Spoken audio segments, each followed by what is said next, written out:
Myanmar की धरती लगातार हिल रही है। पिछले 24 घंटे में 15वीं बार म्यांमार में भूकंप का झटका आया है।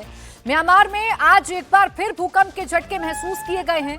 आज दोपहर करीब 12 बजे भूकंप के झटके महसूस किए गए, जिसकी तीव्रता 4.3 मापी गई है। म्यांमार में भूकंप से सबसे ज्यादा नुकसान 7.7 तीव्रता वाले भूकंप से हुआ है, जिसके बाद लगातार आफ्टर शॉक आ रहे हैं। म्यांमार में भूकंप की वजह से मरने वालों का आंकड़ा लगातार बढ़ता जा रहा है। म्यांमार में अब तक 1002 लोगों की मौत की पुष्टि हो चुकी है, जबकि करीब 3000 लोग घायल हैं, जिनका इलाज चल रहा है। अमेरिकी एजेंसी की माने तो म्यांमार में मौत का आंकड़ा 10,000 से ज्यादा हो सकता है। तो भारी तबाही इस देश में इस भूकंप ने मचाई है। म्यांमार में भूकंप से अब तक 1000 से ज्यादा लोगों के मारे जाने की पुष्टि हो चुकी है। म्यांमार का भूकंप कितना शक्तिशाली था, इसका अंदाजा आपने 800 किलोमीटर दूर बैंकॉक में बिल्डिंग के जमींदोज होने से लगा लिया होगा। इससे जुड़ा भी एक बड़ा अपडेट आपको दे देती हूं। म्यांमार में 7.7 तीव्रता का जो भूकंप आया था, उससे इतनी एनर्जी निकली थी जितना 334 परमाणु बम के फटने से निकलती है। सोचिए, सेकेंड वर्ल्ड वॉर में 2 एटम बम गिरने से ही जापान का नागासाकी और हिरोशिमा 2 शहर तबाह हो गए थे, लेकिन यहाँ तो 334 परमाणु बम के फटने से जितनी एनर्जी निकलती है उतनी एनर्जी निकली है। इसलिए आशंका जताई जा रही है कि भूकंप में 10,000 से ज्यादा लोगों की मौत हो सकती है। अमेरिकी एजेंसी का कहना है कि भूकंप की वजह से 2 करोड़ से ज्यादा लोग प्रभावित हुए हैं। साथ ही इससे म्यांमार की जीडीपी का 70% नुकसान पहुंचा है। म्यांमार में भूकंप से भीषण तबाही हुई है। म्यांमार में सबसे ज्यादा नुकसान मांडले शहर में हुआ, जहां भूकंप केंद्र था। म्यांमार में जो 1000 लोग अब तक मारे गए, उसमें सबसे ज्यादा 694 लोग मांडले के रहने वाले थे, जबकि म्यांमार की राजधानी नेपिडो में 94 लोगों की मौत हुई है। म्यांमार के भूकंप का असर बैंकॉक तक दिखा, जहां बिल्डिंग तबाह हो गई, कई बिल्डिंग हिलने लगी। बैंकॉक में टूरिस्ट की पसंद 84 मंजिला स्काईलाइन इमारत भी कल भूकंप के साथ कांप गई। इस बिल्डिंग और इसके सामने मौजूद बिल्डिंग्स के स्विमिंग पूल का पानी भी झरने की तरह सड़क पर बहने लगा। इंडिया टीवी की टीम ग्राउंड जीरो पर पहुंची और कल के मंजर को समझने की कोशिश की। बैंकॉक की स्काईलाइन अपनी एक अलग पहचान रखती है। यहां की हाई राइज बहुत टूरिस्ट को अपनी तरफ आकर्षित करती है। 84 मंजिल ऊंची ये बिल्डिंग है। हम इस वक्त 22वीं मंजिल पर हैं। यहां पर हमारे पीछे जो आप पूल देख रहे हैं, ये पूल कल समंदर की तरह लहरा रहा था, क्योंकि धरती कपकपा रही थी। और बहुत सारी तस्वीरें आपने देखी होंगी। ये पीछे आप होटल देख रहे हैं, इसकी छत पर भी पूल है और इसकी छत से गिरता हुआ पानी पूरी दुनिया ने देखा। और ये बैंकॉक की स्काईलाइन है 22वीं मंजिल से। लेकिन ये जितनी खूबसूरत लग रही है, ये उतनी ही डरावनी नजर आ रही थी जब यहां भूकंप आया। का स्टाफ हमारे साथ है, उनसे बात करते हैं। इस पुल की स्थिति क्या थी कल जब यहां हालत थी? क्योंकि हमने पूरे बैंकॉक की छतों से पानी को झरते हुए देखा, मानो पुल ना हो, झरना हो। ये लेकिन इधर तो थोड़ा हुआ सर, लेकिन उतना नीचे ये बिल्डिंग खान नहीं गिरा, क्योंकि ये पानी यहाँ थोड़ा सा गया सर। हाँ। लेकिन यहाँ भी बहुत सेफ है सर। हाँ। क्योंकि सेफ तो है, लेकिन लोगों के मन में डर कैसा था? क्या माहौल था? लोग क्या कह रहे थे? ये लोग बोला था कि यहाँ तो बहुत डेंजरस था। तो जब सब बाहर निकल गया तो मैंने उनको भी देखभाल किया, तो वो बिलीव हो गया कि ये बिल्डिंग तो बहुत स्ट्रांग है और हिल तक नहीं हुआ सर। हाँ, तब 22वें मंजिल की स्थिति है। सोचिए, जो इससे ऊपर 84वें मंजिल पे होंगे, उनकी क्या हालत होगी। और खासकर तब जब आप इस फ्लोर पे हैं और सामने की बिल्डिंग हिलते हुए आपको छलकते हुए ग्लास की तरह दिखाई दे, वहां से पानी गिर रहा हो। पीछे जो आप बिल्डिंग देख पा रहे हैं, उन छतों से भी पानी, यानी जिस छत पर स्विमिंग पूल था, वो लहराता हुआ नजर आया। और इन तस्वीरों ने खौफ भर दिया। और स्थिति ये थी कि हर तरफ चीख चिल्लाहट थी, लोग सेफ इलाकों की तरफ भाग रहे थे। होटल जरूर दावा कर रहा है कि हमारी बिल्डिंग सेफ है, लेकिन जिस तरह का भूकंप था, उसमें कोई भी पूरे दावे के साथ ही नहीं कह सका कि हमारी बिल्डिंग सेफ है। और अब इस बिल्डिंग में भी इवैल्यूएशन चल रहा है कि कल के भूकंप से कितना नुकसान हुआ। और ये इकलौती बिल्डिंग नहीं है, कई बिल्डिंग को हमने अप्रोच किया, वहां इस तरह का इंस्पेक्शन एंड सर्वे चल रहा है, जिससे यह अंदाजा लगाया जा सके कि 7.7 रिक्टर स्केल के भूकंप के बाद बैंकॉक की ऊंची इमारतों की क्या स्थिति। बैंकॉक में वाकई भूकंप से सबको हिलाकर रख दिया। कल एक अंडर कंस्ट्रक्शन बिल्डिंग का एक पुल ढह गया।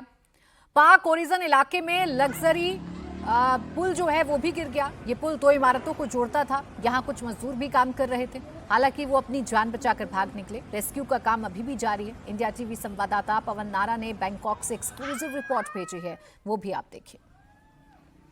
थाईलैंड में जब भूकंप आया तो आपने हाई राइज बिल्डिंग की छत पर छलकते हुए स्विमिंग पूल देखे, लेकिन एक लंबी ऊंची बिल्डिंग कितनी भूकंप में लहरा सकती है उसका अंदाजा आप इससे लगा सकते हैं। पार्क ओरिजिन ये बिल्डिंग है। इसके अगर टॉप फ्लोर पे देखेंगे 33 मंजिल की बिल्डिंग है और इसकी 2 टावर को जोड़ने के लिए एक बीच में ब्रिज बनाया गया था, लेकिन जब एक बड़ा भूकंप आया तो टावर लहराने लगी और वो बीच का ब्रिज कोलैप्स कर गया। इस कॉन्डोनियम में रहने वाले लोग, उनकी सांसें अटकी हुई थी।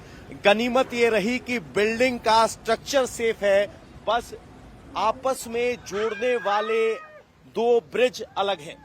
ये एक लग्जरी प्रोजेक्ट है और इसमें रहने वाले लोगों से हमने बात की। वो कैमरे पर नहीं आना चाहते, लेकिन उन्होंने बताया कि ये उनके जिंदगी का सबसे डरावना पल था जब उनका घर हवा में लहरा रहा था और 2 टावर को जोड़ने के लिए जो ब्रिज इस्तेमाल किया जाता है वो कुशन गैप को क्रॉस करते हुए आपस में टकराया और वो हिस्सा टूट गया। न सिर्फ ये बल्कि दूसरे हिस्से को भी आप देखेंगे तो उसका हिस्सा भी आपको यहाँ टूटा हुआ नजर आ रहा है। अक्सर ये देखा जाता है कि हाई राइज को इस तरीके से भूकंप रोधी डिजाइन किया जाता है ताकि वो अर्थक्वेक के अवसर पर झूल सकें, लेफ्ट से राइट स्विंग कर सकें, लेकिन स्विंग इतना ज्यादा था कि जो गैप दोनों टावर को जोड़ने वाले ब्रिज में रखा गया था उसको ब्रिज को तोड़ते हुए, लिमिट को तोड़ते हुए आपस में गैप टकराया और वो टूट गया, जिसके बाद लोग घबराते हुए नीचे आए। बैंकॉक में आए 7.7 तीव्रता के भूकंप ने किस तरह तबाही मचाई, इसका अंदाजा अब तबाह हुई इस बिल्डिंग को देखकर लगा सकते हैं। ये बैंकॉक की स्टेट ऑडिट बिल्डिंग है जो कि 33 मंजिल की थी। अब पूरी तरीके से जमींदोज हो चुकी है, जिसके मलबे का ढेर लगभग 5 मंजिल का है। जब बिल्डिंग गिरी उस वक्त 400 लोग यहाँ काम कर रहे थे। ग्राउंड फ्लोर और नीचे के फ्लोर पर काम कर रहे लोग भागने में कामयाब रहे, जबकि ऊपर मौजूद लोग इसमें फंसे रहे। बैंकॉक में आए भूकंप की सबसे बड़ी त्रासदी यहीं दिखाई दी। ये बैंकॉक की स्टेट ऑडिट बिल्डिंग है जो 33 मंजिल की थी, लेकिन अब इस बिल्डिंग का मलबा 5 मंजिल से ज्यादा है। बड़े इक्विपमेंट्स यहाँ पर आए हैं। आर्मी को यहाँ बुलाया गया है, हैवी क्रेन्स यहाँ बुलाई गई हैं। यहाँ जेसीबी और अर्थ मूवर्स के अलावा बड़े बड़े पिलर्स को काटने के लिए आर्मी के इक्विपमेंट हैं और आप जो हरी वर्दी में दिखाई दे रहे हैं वो आर्मी के जवान हैं। इस बिल्डिंग के अंदर आधिकारिक तौर पर अभी तक 80 लोग फंसे हुए हैं। दोपहर 1:20 पर जब भूकंप आया तो ये बिल्डिंग सिर्फ 7 सेकंड में गिर गई। पहली जानकारी के मुताबिक यहाँ 400 लोग काम कर रहे थे, लेकिन जो लोग बिल्डिंग के आसपास या नीचे काम कर रहे थे वो भागने में कामयाब रहे।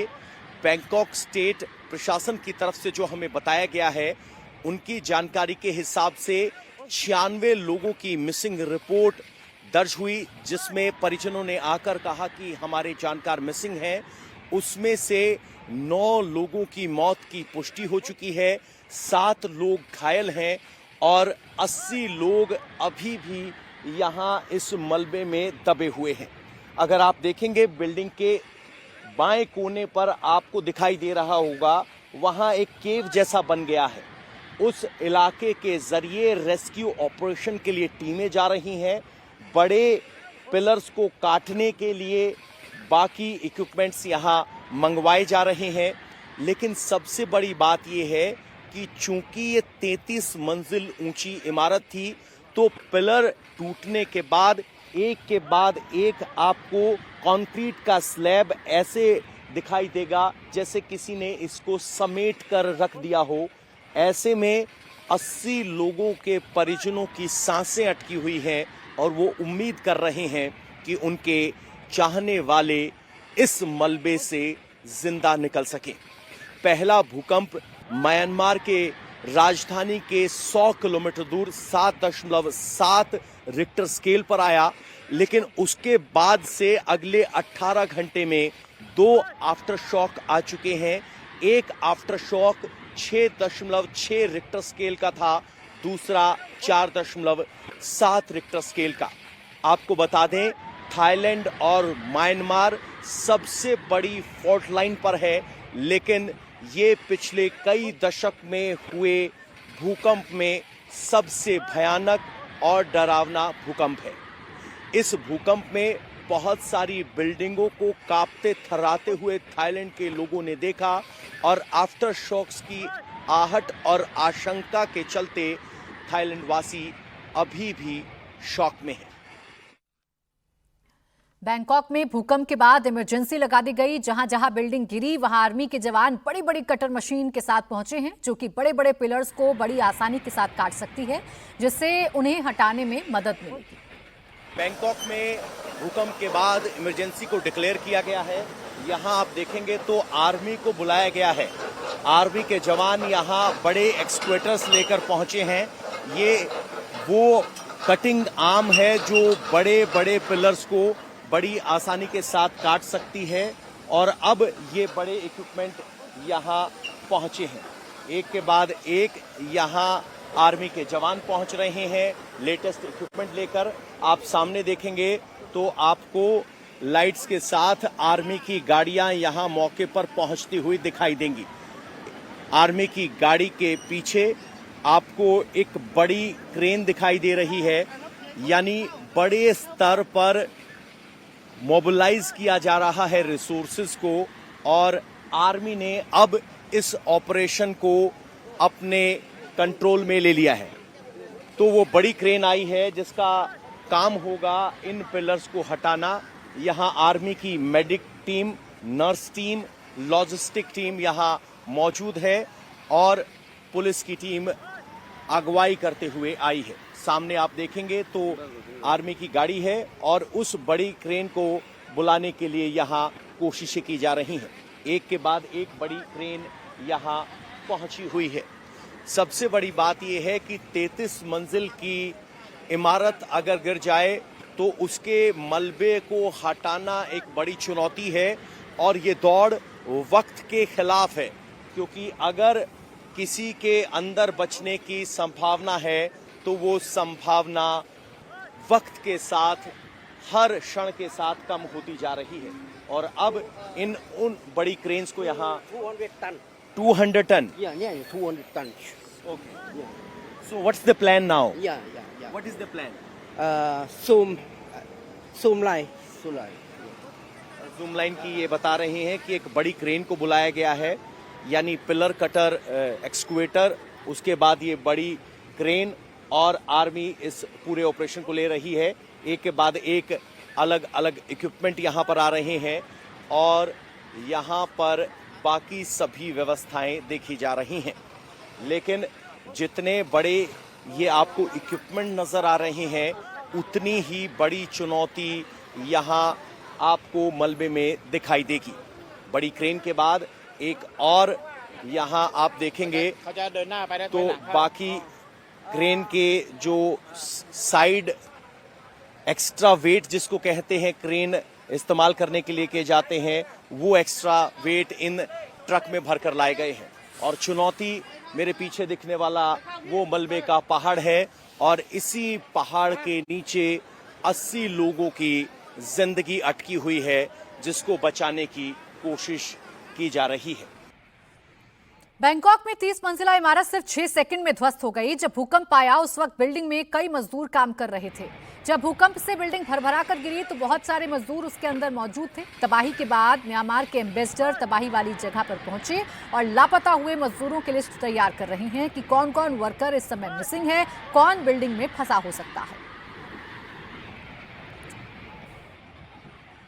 म्यांमार में भूकंप आया, थाईलैंड में भूकंप आया, लेकिन जहां बैंकॉक में बिल्डिंग गिरी वहां भी म्यांमार के वर्कर काम कर रहे थे। फिलहाल म्यांमार के एम्बेसडर यहां आए हैं और जो म्यांमार के वर्कर्स यहां अंदर हैं उनकी जानकारी ले रहे हैं, कौन कौन मिसिंग हैं और उनके बारे में क्या क्या जानकारी है। तो ये सारे एम्बेसडर्स को अपनी जानकारी दे रहे हैं और जो 80 लोग यहां अभी भी फंसे हुए बताए जा रहे हैं उनकी जानकारी ली जा रही है। अगर आप देखेंगे तो वो डिटेल्स यहां नोटिस कर रहे हैं। कुल मिलाकर 12 लोग से ज्यादा की एक लिस्ट है यहां जो एम्बेसडर जानकारी ले रहे हैं। म्यांमार के एम्बेसडर यहां ये जानकारी लेने के लिए पहुंचे हैं और जो मजदूर यहां पर ट्रैप्ड हैं वो भी म्यांमार से हैं।